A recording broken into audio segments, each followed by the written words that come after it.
히브리서 말씀을 계속 살피고 있습니다.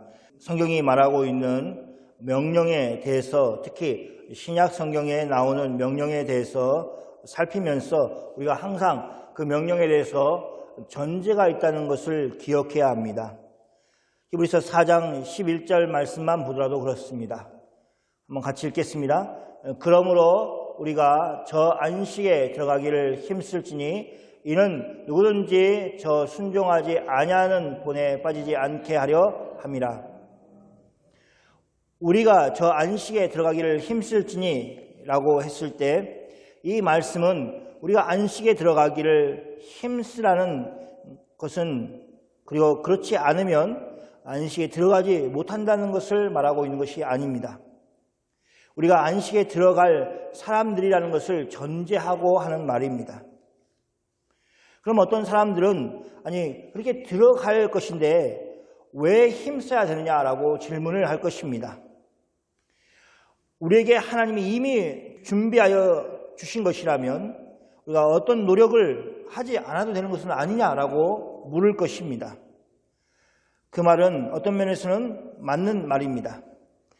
하나님이 그렇게 정하셨기 때문에 때로 우리 자신에게서 그럴 자격이 없다고 생각될 때가 있더라도 하나님은 그런 우리를 저 천국으로 또 저 안식으로 들어가게 하실 것입니다. 그것은 하나님께서 약속하신 것이기 때문에 그렇습니다.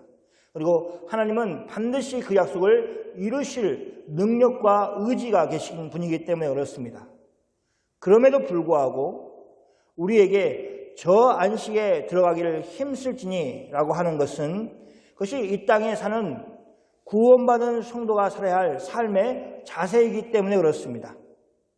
어떻게 힘쓸 것인가 하는 것에 대해서 이미 이 말씀이 하고 있습니다. 바로 순종하는 것입니다. 저 안식에 들어가기를 힘쓸 것이 저 멀리 있는 것이 아닙니다. 아주 어려운 것이 아닙니다. 하나님은 이미 우리 마음 가운데 새 마음을 주시도록 창조하셨습니다.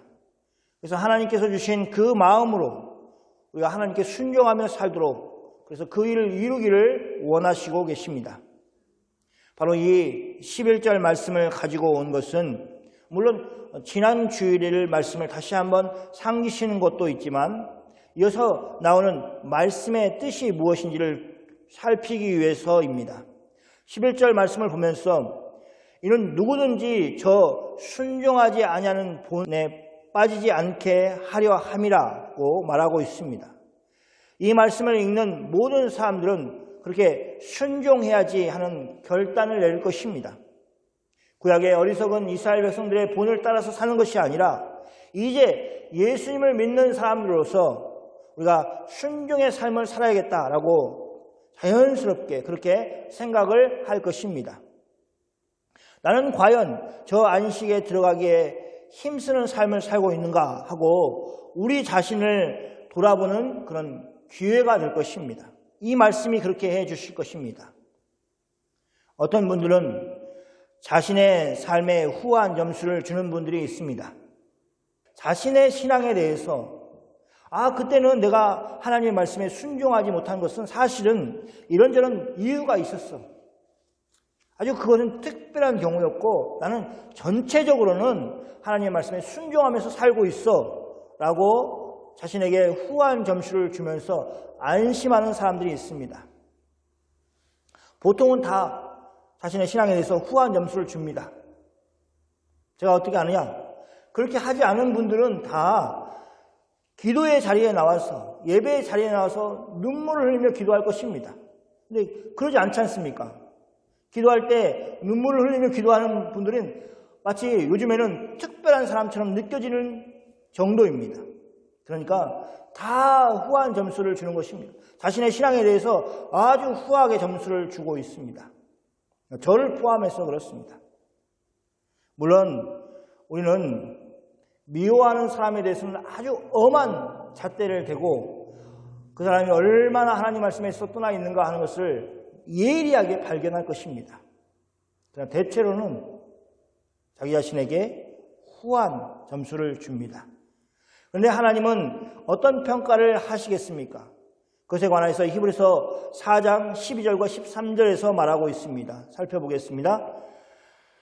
하나님의 말씀은 살아있고 활력이 있어 좌우에 날쌘 어떤 것보다 예리하여 혼과 영과 및 관절과 골수를 찔러 쪼개기까지 하며 또 마음의 생각과 뜻을 판단하니 13절 같이 읽겠습니다. 지으신 것이 하나도 그 앞에 나타나지 않음이 없고 우리의 결산을 받으실 이의 눈앞에 만물이 벌거벗은 것 같이 드러나느니라. 12절과 13절은 말씀에 대해서 기록하고 있습니다. 하나님 말씀이 어떤지를 잘 보여주고 있는 대표적인 성경 구절입니다. 많이 들으셨을 것입니다. 암송도 하고 그러실 것입니다. 하나님 말씀의 성격과 그 어떠함을 먼저 나열해서 정리를 해보겠습니다. 먼저 하나님의 말씀은 살아있습니다. 그 말은 하나님 말씀은 죽어있는 말씀이 아니라는 것입니다. 살아있다는 것은 자연스럽게 활력이 있다는 것과 연결이 됩니다. 살아있기 때문에 활력이 있습니다. 만약 죽었다면 움직이지 않고 활력이 없을 것입니다. 그리고 생명을 가진 것의 특징이 이 활력입니다. 살아있고 활력이 있다는 것은 또 예리함으로 연결이 되어 있습니다. 그런데 그 예리함이라는 것이 그 당시 로마 군이 사용하였던 양날이 있는 검의 그 날쌘보다도 더 예리하다고 얘기하고 있습니다. 그럼 하필 비유를 하는데 왜 로마 군이 사용하는 검과 비교를 하겠습니까? 그것은 그 예리함이 공격적인 것으로 사용하고 있는 것을 예시하고 있습니다. 그 예리함으로 하나님의 말씀은 혼과 육과 관절과 골수를 찔러 쪼개기까지 합니다. 로마의 검은, 로마인들이 사용하는 검은 그렇게까지 예리하지 않지 않습니까? 그리고 심지어 관절이나 골수는 쪼갤 수 있을지라도 혼이나 영을 쪼개준다는 것은 실제 사람들이 사용하는 검으로는 있을 수 없는 일입니다. 그래서 하나님 말씀이 인간의 깊은 내면을 꿰뚫어서 그것을 들추어내는 능력이 있음을 말합니다. 그래서 이어지는 문장에서 마음의 생각과 뜻을 판단한다고 정확하게 밝히고 있습니다. 왜 꿰뚫고 또 찔러 쪼개고 하겠습니까? 그것은 생각과 뜻을 판단하기 위한 것입니다. 그 다음은 지으신 것이 하나도 그 앞에 나타나지 않음이 없다고 말씀하고 있습니다. 성경은 하나님이 말씀으로 천지를 창조하셨다고 그렇게 말씀하십니다. 그 말씀이 바로 하나님의 말씀입니다. 즉 지으신 것은 바로 하나님의 말씀으로 지어진 것입니다. 그러니 창조주이신 하나님의 말씀 앞에 나타나지 않은 것이 없다는 것은 당연합니다. 하나님의 말씀은 우리의 결산을 받으시는 이의 눈앞에 만물이 벌거벗음 같이 드러날 것입니다. 이 말씀을 들으면서 어떤 생각을 하게 됩니까? 우리에게 이 말씀이 적용한다면 하나님의 말씀은 우리의 모든 것을 아신다는 것입니다. 하나님의 말씀이 우리의 마음의 생각과 뜻을 아십니다.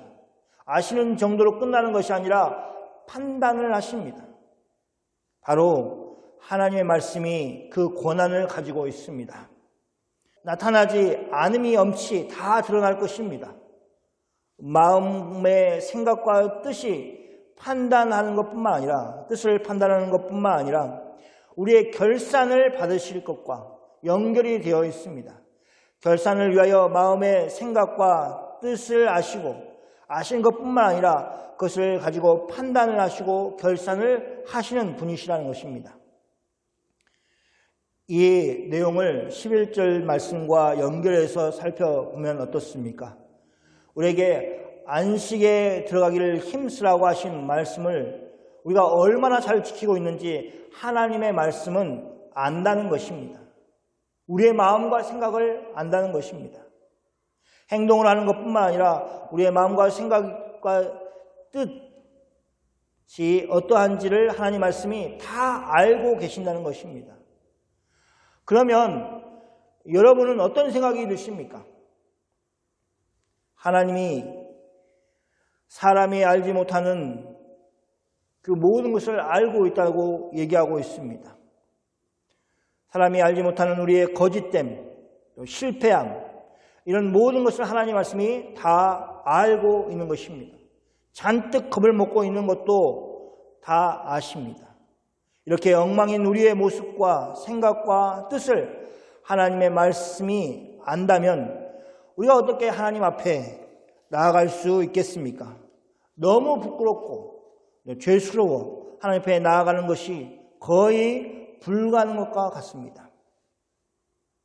그래서 12절 말씀, 또 13절 말씀은 사실 하나님 말씀의 특징을 말하고 있지만 그것은 우리에게 그런 위로를 주는 종류의 말씀이 아닌 것입니다. 그냥 우리를 잔뜩 웅크려들게 만드는 말씀입니다. 우리의 삶의 전체를 돌아볼 것도 없이 그냥 당장 어제 하루를 좀 생각해 보아도 우리가 하나님을 믿는다고 말할 수 있는 그런 사람인가? 그렇게 말하는 것조차 불경스러울 정도의 삶을 내가 산 것은 아닌가 하는 생각을 할 것입니다. 그래서 성숙한 그리스도인의 기도는 점점 내가 무엇인가 하나님을 위해서 했다고 자랑하는 식의 기도가 아니라 하나님의 말씀대로 살지 못함을 고백하는 그런 기도를 하게 되어 있습니다. 하나님의 은혜가 아니면 우리가 서 있을 수조차 없음을 고백하는 기도가 점점점 기도의 분량 가운데 많이 차지할 것입니다. 그래서 히브리서 4장 14절에서 우리에게 신앙의 답을 주고 있습니다. 14절 말씀을 같이 읽겠습니다. 그러므로 우리에게 큰 대제사장이 계시니 승천하신 이 곧 하나님의 아들 그리스도 우리가 믿고 온 도리에 굳게 잡으리라. 히브리서 기자는 독자들에게 한 가지를 상기시킵니다. 그것은 바로 이미 우리에게 계신 큰 대제사장이십니다. 대제사장이라는 용어는 구약 성경에 나오기 때문에 익숙합니다. 그런데 그냥 대제사장이라고 하지 않고 위대하신 분이기 때문에 그 앞에 큰이라는 형용사를 더해서 그 분을 표현하고 있습니다. 제사장들 중에서 이미 대표가 되는, 으뜸이 되는 제사장, 대제사장이 있는데 그 대제사장보다도 더 크신 분, 위대하신 분, 그래서 큰 대제사장이라고 표현하는 것입니다. 그럼 그분은 누구입니까? 그분은 하늘에 계신 하나님 아버지가 계시는 곳으로 올라가신 분입니다. 바로 하나님의 아들 예수이십니다. 히브리서 기자는 예수님의 이름을 먼저 언급하지 않고 있습니다. 큰 대제사장이라는 표현을 먼저 하고 있습니다. 그것은 히브리서 독자들에게 속한 믿음의 공동체가 구약 성경에 익숙한 사람들일 뿐만 아니라 그 중에는 어떤 사람들은 예수님을 믿는 신앙에서 떠나 다시 유대교로 가려고 하는 사람들이 있었기 때문에 그렇습니다. 그러기에 예수님은 그들이 알고 있는 대제사장보다도 더 크신 분이라는 의미에서 큰 대제사장이라는 표현을 사용하였고 그분이 하나님이 계신 그 하늘로 승천하신 분이라는 분인 것을 다시 상기시켰습니다. 그러면서 바로 예수님이 하나님의 아들이시라는 것을 다시 한번 밝히고 있습니다. 결론적으로 권면하기를 이렇게 하고 있습니다. 우리가 믿는 도리를 굳게 잡을지어다. 하나님의 말씀이 사람들의 생각하는 것을 다 알고 예부로 나타나는 것뿐만 아니라 속의 생각을 알고 판단할 것이라고 말씀 속에서 제대로 살지 못하는 사람들이 그럼 어떻게 해야 되는가 하고 근심할 때 성경은 우리가 믿는 도리를 굳게 잡을 것을 말하고 있습니다. 그것이 해답입니다. 이 말씀은 예수님을 믿는 도리에서 떠나 유대교로 가려는 사람들에게 다시 한번 복음이 얼마나 위대한 것인지 또 예수님이 얼마나 크신 분인지 하는 것을 언급하면서 원래 그들이 받아들인 그 복음에서 떠나지 말고 믿는 도리를 굳게 붙잡으라고 그렇게 권면하는 것입니다. 히브리서 기자는 왜 그렇게 예수님을 믿는 도리를 굳게 붙잡아야 하는지 계속해서 설명을 하고 있습니다. 15절 말씀입니다. 같이 읽겠습니다. 우리에게 있는 대제사장은 우리의 연약함을 동정하지 못하실 이가 아니요 모든 일에 우리와 함께 시험을 받으시는 이로되 죄는 없으시니라. 15절 말씀을 하고 있는 우리에게 있는 대제사장은 바로 예수님을 가리킵니다. 예수님은 우리의 연약함을 동정하실 수 있는 분이십니다. 왜냐하면 예수님은 모든 일에 우리와 똑같이 시험을 받으셨기 때문입니다. 그 일을 하시기 위해서 하나님이신 예수님은 마리아의 몸에 성령으로 잉태되어 이 땅에 태어나셨습니다. 예수님은 우리와 같은 삶을 사셨습니다. 예수님은 공생애를 시작하기 전까지는 너무나 평범한 목수의 아들로 자라셨습니다. 우리와 같았습니다. 태어나서 공생애를 시작하실 때까지 그렇게 어느 유대인이라면 경험할 수 있는 그 모든 일들을 다 경험하면서 사셨습니다. 그러니 당연히 우리와 똑같이 시험을 받으셨습니다. 우리가 잘 아는 시험이 있지 않습니까? 예수님이 공생애를 시작하시기 전에 40주야로 금식하셨습니다. 그 일이 끝나고 사단은 기다렸다는 듯이 예수님을 시험하였습니다. 그러나 예수님은 하나님의 말씀으로 사단을 물리치고 시험을 이겨내셨습니다. 이렇게 시험을 받는 그런 분이셨습니다. 성경은 예수님이 모든 일에 우리와 똑같이 시험을 받으신 분이심을 강조하는 것만큼이나 예수님이 또한 죄가 없으셨다는 것을 강조하고 있습니다. 여기 예수님이 죄는 없으시니라 라는 말에 의문을 가지는 분들이 있을 것입니다. 어떻게 살면서 죄가 없을 수 있는가라고 그렇게 생각을 할 것입니다. 예수님은 우리와 같은 점을 공유하면서도 그분은 여전히 하나님의 아들이신 분이십니다. 우리는 그것을 기억해야 됩니다. 한 가지 더 이야기한다면 예수님은 성령으로 잉태되었습니다. 그리고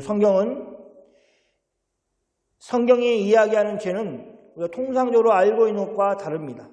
무엇이 다르냐? 성경에서 죄는 철저하게 하나님과의 관계 속에서 정의를 내리기 때문에 다릅니다.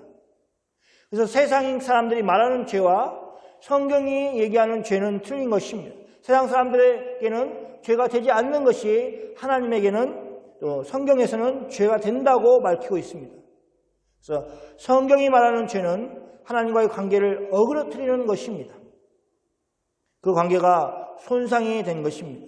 그런 의미에서 하나님 아버지와 아들이신 예수 그리스도 사이에 그런 일이 없는 것입니다. 그러므로 그분은 죄가 없으십니다. 이것은 우리의 예수님의 두 가지 측면을 다 보여주는데 예수님은 굉장히 우리와 가까운 분이시라는 것을 보여주고 있고 또 한편으로 그럼에도 불구하고 예수님이 죄에 대하여는 우리와 같지 않은 분이시라는 것을 동시에 보여주고 있습니다. 만약 예수님이 우리와 완전히 똑같다면 우리가 어떻게 예수님을 의지할 수 있겠습니까? 우리의 연약함을 동정하실 수 있는 분이시면서 동시에 예수님은 아담의 후손이라면 다 가지고 있는 죄의 문제에 대해서 죄가 없으신 분이심을 말하고 있습니다. 아담 이후에 태어난 모든 사람은 다 죄인입니다. 그들은 이미 잉태한 어머니 태 중에서부터 죄인으로 자라서 태어납니다. 그러니 예수님이 죄가 없으시다는 것은 바로 예수님이 하나님이신 것을 말하고 있습니다.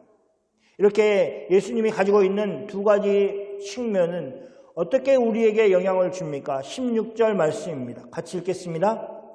그러므로 우리는 긍휼하심을 받고 때를 따라 돕는 은혜를 얻기 위하여 은혜의 보좌 앞에 담대히 나아갈 것이니라. 먼저 이 말씀 속에 생각해야 할 것이 있습니다. 긍휼하심을 받는 것과 돕는 은혜를 얻는 것이 거의 같은 의미로 사용하고 있다는 것입니다.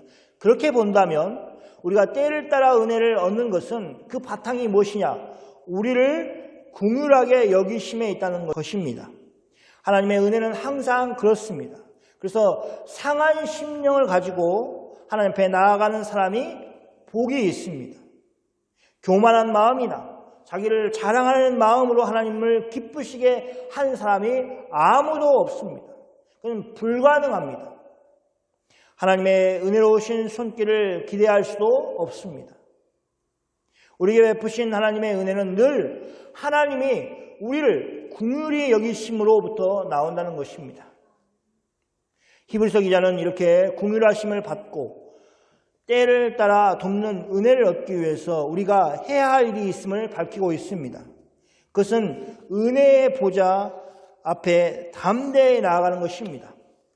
보좌는 분명 하나님이 앉으신 곳을 말합니다. 그곳에서 하나님은 우주 만물을 통치하시고 특별히 은혜의 보좌라고 할 때에는 우리는 먼저 그 일이 죄의 용서를 이룬 곳이라는 것을 알아야 합니다. 하나님의 보좌가 구약 성경에는 성막에 있었습니다. 그것은 다른 표현으로 한다면 속죄소라고도 하고 하나님께서 자기 백성에게 은혜를 베푸시는 곳이라는 뜻으로 시은소라고도 표현하였습니다. 구약 시대에 이 은혜의 보좌는 히브리서 기자가 이야기하는 것 같이 아무나 담대히 나아갈 수 있는 그런 곳이 아니었습니다. 때를 따라 은혜를 얻기 위해서 자유롭게 그렇게 담대히 나아갈 수 있는 것이 아니었습니다. 그럼 어떤 곳이었습니까? 그것은 1년에 한 번 대속죄일에 아무나 나가는 것이 아니라 오직 한 사람 대제사장이 나아갈 수 있었습니다. 그는 먼저 자신을 위하여 속죄 제사를 드렸습니다. 그리고 나서 자신의 죄를 용서받고 그리고 백성을 위하여 속죄 제사를 드리고 그 제사 중에 나오는 짐승의 피를 가지고 지성소에 들어갔습니다. 성소 밖에는 온 이스라엘 백성들이 성소에 들어간 대제사장이 무사히 나오기를 바라면서 하나님께 기도하면서 기다렸습니다. 그런 중에 대제사장은 옷끝에 방울을 달고 성소 중에서 가장 깊은 곳, 그래서 1년에 단 한 번 들어가는 그 지성소에 들어가서 그곳에 있는 은혜의 보좌에 피를 묻히고 나옵니다. 그렇게 살아서 나오면 대제사장은 이스라엘 백성들을 향하여 외칩니다. 백성들의 죄가 사하였음을 선언합니다. 1년에 한 번 있는 일입니다. 이때 나오는 것이 바로 은혜의 보좌입니다. 물론 신약의 성도는 구약시대의 그 지성소 안에 있는 은혜의 보좌에 나아가는 것이 아닙니다. 이제 출입이 자유롭기 때문에 성소나 지성소에 들어가서 아무나 거기에 은혜의 보좌 앞에 나아간다는 것을 의미하지 않습니다. 대신 우리를 구원하시기 위해서 십자가에 죽으신 예수님께 나아감을 말합니다. 그분은 죽으셨을 뿐만 아니라 사흘 만에 다시 살아나셨습니다. 그 후에 제자들이 보인 앞에서 하늘로 승천하셨습니다. 그래서 하늘 보좌에 앉으셨습니다. 바로 하늘 보좌가 은혜의 보좌인 것입니다. 그 은혜의 보좌 앞에 담대히 나아가라고 말하고 있습니다. 이제 죄사함을 받기 위해서 더 이상 짐승의 피를 의지하는 것이 아닙니다. 신약의 성도는 때를 따라 돕는 은혜를 얻기 위해서 언제든지 은혜의 보좌 앞에 담대히 나갈 수 있도록 예수님이 만들어 주셨습니다. 그래서 그 은혜의 보좌에 담대히 나아가라고 그렇게 말하고 있는 것입니다. 바로 은혜로우신 예수님께 나아가라는 것입니다. 이제 말씀을 정리하겠습니다. 우리는 이미 예수 그리스도 안에서 안식에 들어갈 것을 약속받은 사람들입니다. 그러므로 우리는 안식에 들어가기를 힘써야 합니다. 그것은 약속을 받은 성도가 취해야 하는 삶의 자세입니다. 그러나 실상은 어떻습니까? 때로는 나태하고 때로는 넘어지고 죄를 범합니다. 하나님께 순종하고 싶은 마음이 있음에도 불구하고 우리의 실상은 그것과 멀리 살 때가 너무나 많습니다. 그런데 이런 우리의 마음의 상태를 알게 하는 역할을 하는 것이 무엇이냐? 바로 하나님의 말씀입니다. 하나님의 말씀이 우리에게 생각나지 않으면, 또 하나님의 말씀이 의식되지 않으면 그냥 참 편하게 살 수 있습니다. 거리낄 것이 없습니다. 내 마음대로 해도 아무런 양심에 그런 가책이 없습니다. 아무런 후회가 없습니다. 그런데 하나님의 말씀이 작동을 하면 어떻게 됩니까? 잘한 것 같은 일에도 허점투성이를 발견하게 됩니다. 내가 잘하였다고 생각하는 그 일이 오히려 다른 사람에게 상처를 주는 일이 되어버렸다는 것을 발견하게 됩니다.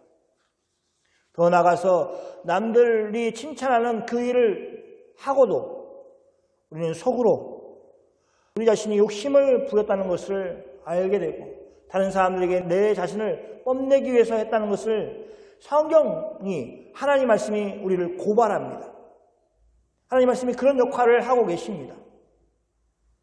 물론 하나님 말씀이 우리에게 소망을 주고 용기를 주고 위로를 주기도 합니다. 그러나 히브리서에서 얘기하는 말씀에서 하고 싶은 것은 순종하지 않는 우리의 모습을 볼 수 있도록 하는 역할을 하나님의 말씀이 하고 있다는 것입니다. 반대로 하면 어떨까요? 하나님의 말씀에서 멀어지면 그것을 알 수가 없습니다. 내가 얼마나 길에서 벗어났는지, 내가 얼마나 하나님이 있으기를 원하시는 그 자리에서 떠나 있는지 하는 것을 알 수가 없습니다. 이렇게 하나님의 말씀을 통해서 가면을 벗는 우리의 실체를 보면 우리는 절망할 수밖에 없습니다. 그런데 하나님은 우리를 그렇게 절망 중에 버려두지 않으십니다.